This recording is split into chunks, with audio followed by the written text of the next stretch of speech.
YouTube, what the crap's going on? HeirofCarthage here, and yes, I've got some more battles from the King's Cup tournament. These coming from HeirofCarthage. He's going to be playing up against Gobbo King. I've played Gobbo King a couple times. He's a good player, and man, I always dread his fantastic all-goblin armies. But that's not what we're going to see here. We're going to see Hiero playing as the Dark Elves, facing off against the Empire, controlled by Gobbo King. So let's check it out. He's got a Morathi-based Dark Elves build. Let's just take a look at all of his forces. It's actually cavalry heavy. I'm going to zoom off, turn the banners on so you can see it. He's got a couple of Witch Elves in the back, and then there is a total of, I think it's 3 Cold One Knights, no, 4. And then there's a Slaaneash's Harvester, which is a Doomfire Warlock. Dread Spears across the front and a couple of Bleak Swords. For the most part, this build is going to be infantry weak, but it's going to be focused around Morathi, and he does have her debuffs, and then in terms of spells, it looks like Soul Stealer, and I believe it's Pit of Shades. Yep. So Soul Stealer and Pit of Shades. For the Empire, you can already see Karl Franz. There's going to be a number of Spearmen. There's a couple of Outriders in the center. So it looks like 4 Spearmen in total. There are some Swordsmen in a second line. And then there are several Reiksguard units and a couple of Demigryphs with Halberds. When I said several, I really should have said 2. So my bad. Get that straightened out. There is a Jade Wizard in the back. Let's get things going. Let you check out this battle. Should be a fun one. The Empires come relatively cavalry heavy too. I think that this type of Empire build is probably designed around destroying elite infantry. And the Demigryph Knights with Halberds may be for helping to pin down dragons or other large targets that can be brought. So the Empire player here, I think, was hoping to have a bunch of potentially maybe be coming up against something like Black Art Corsairs, sorry, or Hargoneth Executioners, which you're not going to see either. Here, Karl decides to dive down into the Slaaneash's Harvesters and pin them down while a Reiksguard moves in.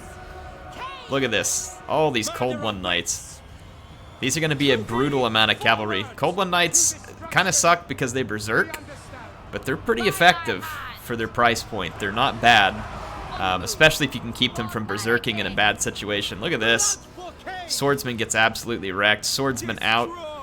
So already the infantry fight souring against the Empire really fast because of the different elements for the Dark Elves here. The Empire, though, is selling into this fight pretty heavily.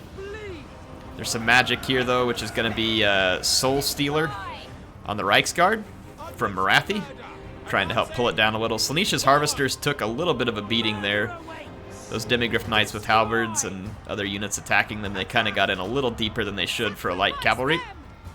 Let's move back over here so you all can see what's going on.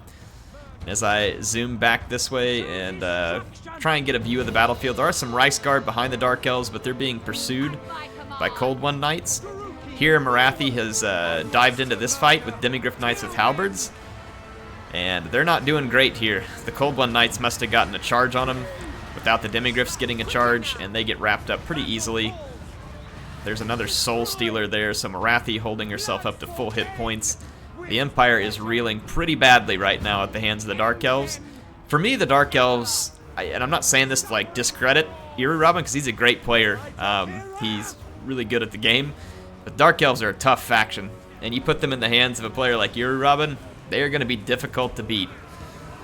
They've got answers to a lot of factions, if not all the factions in the game. They are certainly one of the most powerful multiplayer factions, at least in my opinion. Others may have other opinions of them, but I find them to be quite good in multiplayer. The Empire, on the other hand, also quite good in multiplayer. I think the difference being is that the Empire requires a little more finesse.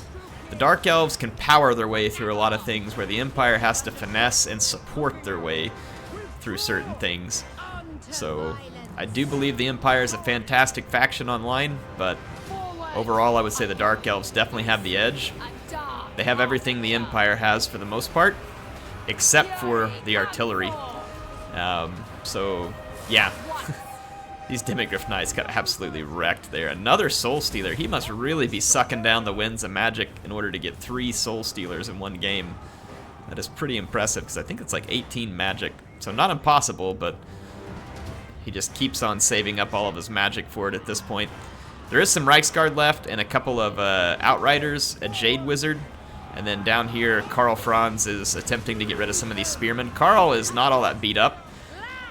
But with this many Cold One Knights left on the battlefield, Karl doesn't really have any way to safely land, and there's also Witch Elves. If the Witch Elves berserk him, the Cold One Knights are going to absolutely destroy him. And then Morathi is in pretty healthy shape here. She's actually got anti-large damage here too, which is going to make her pretty useful in this scenario. Look how quickly the Witch Elves can berserk units that are kind of low or in a losing situation. You're going to see here those spearmen quickly berserked. Over here, a charge from the Reichsguard and Karl trying to shut down a Dread Spear. Wasn't quite enough. And then Morathi's just kind of hanging in the distance. She's not keen to get in there and get caught by Karl Franz, so she's just going to keep her distance, even though it's a very advantageous situation. Again, see, this is what happens. The Reichsguard, they get berserked by the Witch Elves, and they're going to get absolutely mopped up by Cold One Knights and other infantry.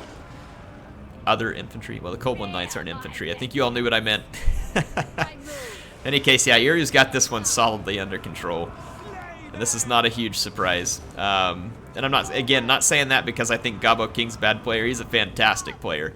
It's just that I think if you got two good players and one of them's Dark Elves, I think that they should come into the game with the advantage. Obviously, it's up to the two players to pick, see how they pick, and see how it plays out. And Gabo King, if you're watching, please don't take any of this the wrong way, because I don't mean it the wrong way. You know as well as I do, I would have gotten slaughtered in step 1 in that tournament, and it would have been bad. So I'm just giving my 2 cents. That doesn't mean it's right. So if either one of the players is watching, feel free to add your 2 cents in the comments, and I suggest you go look at that, because both of those players do occasionally leave comments on the videos. So yeah, I think the Empire is not quite as good a faction in multiplayer, and I don't know how the picks work. So I think it would have been an uphill battle for Gabo King anyway. Robin plays well. He brings a good army. It's very popular for the Empire these days, at least from what I've seen from some of the more competitive players, is to have a lot of state troops and also a lot of heavy cavalry, because the Empire has pretty fair-priced heavy cavalry that does pretty good on an anti-infantry duty, and they can bust up a lot of units, especially if there's a lot of skirmishers. So if the Dark Elves, for instance, had come Dark Shard heavy with a little bit of elite infantry, this Empire army is all of a sudden much more dangerous in terms of what it can do, because there's not as much to counter those Reichsguard hitting home with really huge charges, and then the Demigryph Knights able to do a little bit of both. A little bit of charging on infantry, but also there as a dedicated anti-large piece. So again, it can kind of float either way, depending on how the players pick.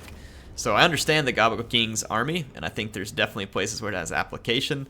In this case, Robin just picked an army that wasn't going to suffer to it badly, and you can see that that's the way it turned out. So just taking a look at the kills, Karl Franz is fine. He was killing a lot of stuff. He just can't kill their whole army, right? And he can't drop down on these Witch Elves. Witch Elves have an anti-infantry bonus, and you can see that they both did very well, as expected, against state troops. If you get Witch Elves into unarmored infantry, they will cause ridiculous damage, although they definitely have that secondary purpose of berserking high-value targets so that you can pin them in place. Cold One Knights, all doing good work here. Slaneesh's Harvesters didn't get a whole lot done, but it's an interesting pick because they're fast and light and have some magical abilities, so it can always be a handy pick if played properly. You can see that the Dark Elf Infantry able to hold and do enough. Demigryph Knights with halberds just, didn't have a lot of great targets here. If you go in against the Cold One Knights, they're outnumbered 2-1. If you take the Reichsguard in to support that fight, it's still probably not going to be good. The Cold One Knights just going to kind of own that. That's all there is to it.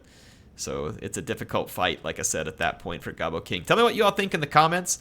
This one obviously not quite as close as some of the battles we watched yesterday, but you know what? Not all battles are.